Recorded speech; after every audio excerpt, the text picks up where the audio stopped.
আসসালামু আলাইকুম। Welcome to psycho study with ইনটাচ।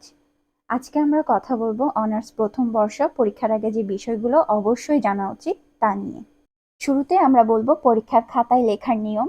এটা নিয়ে আমি একটা ডিটেলস ভিডিও দেওয়ার চেষ্টা করব, তবে এই ভিডিওতে বলে রাখি আমাদের প্রশ্নের উত্তর করার ক্ষেত্রে একটা নিয়ম মানতে হবে। যেমন আমরা যদি একে ক লিখি, এরপর খ লিখি, ১ নং এভাবে শেষ করে এরপর আমরা অন্য আরেকটা নং এর প্রশ্ন শুরু করতে পারবো।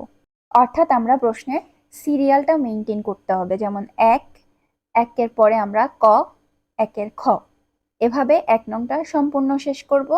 তারপর আমরা চাইলে ৪, ৫ এভাবে আমরা শুরু করতে পারবো, কিন্তু কখনোই একের ক এর মাঝখানে ৩-এর ক এভাবে আমরা লিখতে পারবো না।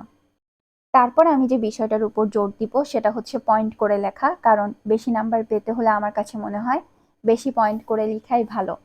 তবে পয়েন্ট লিখলে তার ব্যাখ্যায় যেন বইয়ের দেওয়া তথ্যগুলো খুব সুন্দরভাবে লেখা থাকে সেটা খেয়াল রাখতে হবে। ৩ নং যে গুরুত্বপূর্ণ বিষয়টা সেটা হচ্ছে টাইম ম্যানেজমেন্ট। আমি এখানে খুবই ছোট করে একটা ম্যাথ করে দিয়েছি। সেটা হচ্ছে আমাদের ৮টা প্রশ্ন, পরীক্ষা হচ্ছে ৪ ঘন্টা, মানে ২৪০ মিনিট। প্রতিটা প্রশ্নে আমাদের ৩০ মিনিট করে হচ্ছে সময় দিতে হবে।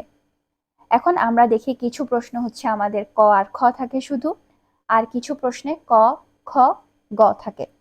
সেক্ষেত্রে যে প্রশ্নটাতে আমার ক, খ দুইটা লিখতে হবে আমরা সেটাতে ২০ বা ২৫ মিনিট রাখবো। আর যে প্রশ্নটাতে ক, খ, গ তিনটা প্রশ্নই লিখতে হবে সেটাতে আমরা ৩০ মিনিট রাখবো, সর্বোচ্চ ৩৫ মিনিট।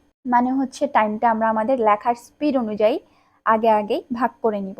তাহলে দেখা যাবে কিছু বাকি থাকবে না লাস্ট মোমেন্টের জন্য। আবার অনেক সময় কি হয়, টাইম ম্যানেজমেন্টের কারণে দেখা যায় পারা জিনিস পরীক্ষার হলে আমরা না লিখে চলে আসতে হয়। তো এই জিনিসটা যাতে না হয় সেজন্য আগে নিজের লেখার গতি অনুযায়ী টাইমটা ভাগ করে নিতে হবে। ৪ নং হচ্ছে আমাদের গ্রেডিং সিস্টেম। এটা সম্পর্কে অবশ্যই জানা থাকতে হবে, কারণ ফার্স্ট ইয়ারে আমরা প্রথম এই জিনিসগুলো আমাদের কাছে খুবই অজানা থাকে। তো আমি আমার এখানে স্লাইডে গ্রেডিং সিস্টেমটা দিয়ে দিয়েছি, যাতে কারো মার্ক না জানার কারণে গ্রেডটা ড্রপ না করে, কারণ ১ মার্কের জন্য আমাদের গ্রেডটা এদিক ওদিক হয়ে যেতে পারে। তো আমি সেটা চাই না। তো সবার গ্রেডিং সিস্টেমটা জেনে নেওয়া উচিত।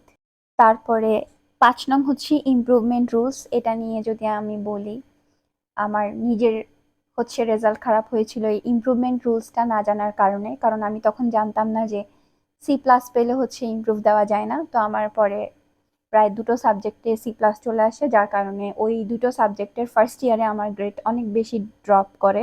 তাই আমি বলবো সবার ক্ষেত্রেই এই রুলসটা জানা উচিত।